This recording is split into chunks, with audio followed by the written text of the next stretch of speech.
Hello everyone. In this video, we'll go through an overview of the tools and features of the camera objects in Blender. Specifically, we'll cover the Passepartout option, the safe areas, and the composition guides. As with many of my other video tutorials, the PDF version of this tutorial is available for free download at the link in the description. This is also a great time to subscribe to the channel and enable notifications so you won't miss upcoming tutorials. The first topic of this tutorial is also the one that will take the least time.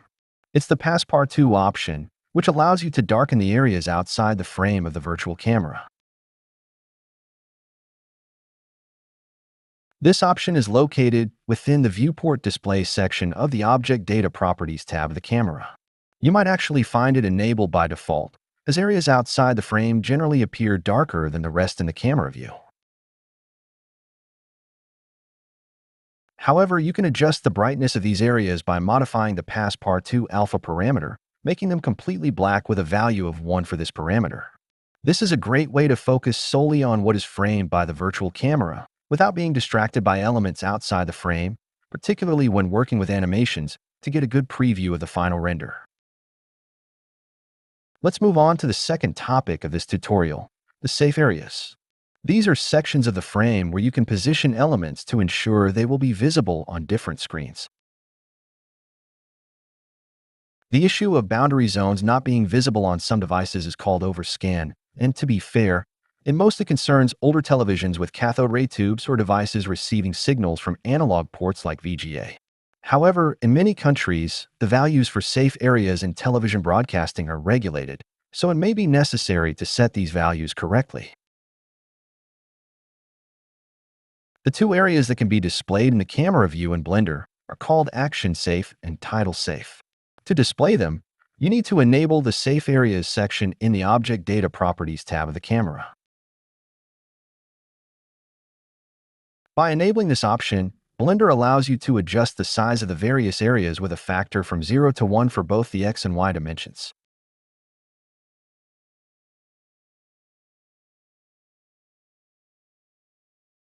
The title safe area is the innermost one, and all elements visible within it should be visible on virtually all devices. The action safe area is larger than the title safe area and represents the safe zone for devices with high accuracy, minimizing overscanning.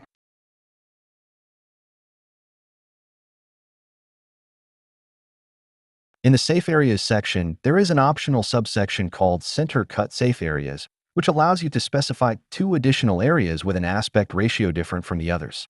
This can be useful for defining safe areas for devices with a 4:3 aspect ratio or other ratios different from the 16:9 widescreen format, which might further crop the image, especially on the sides.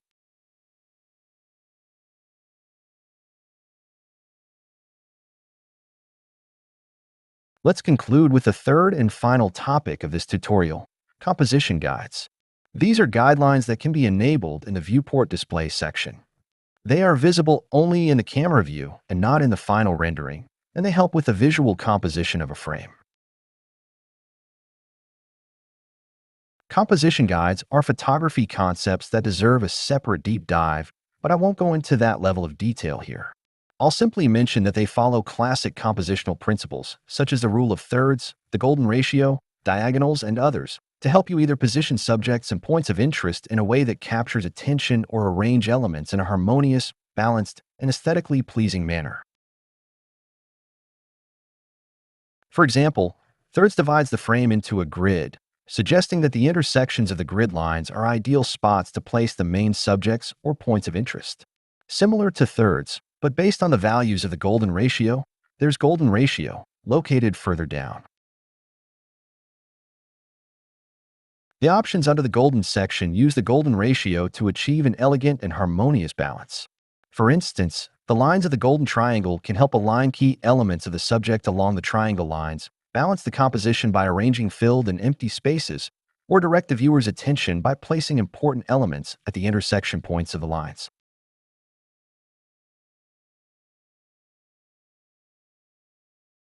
Diagonals are particularly suited for frames that need to convey dynamism and movement, as they guide the eye along inclined lines.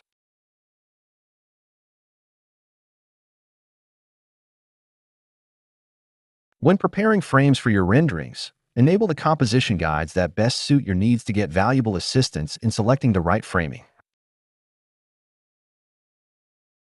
That's all for this tutorial. I hope you found it helpful. See you soon.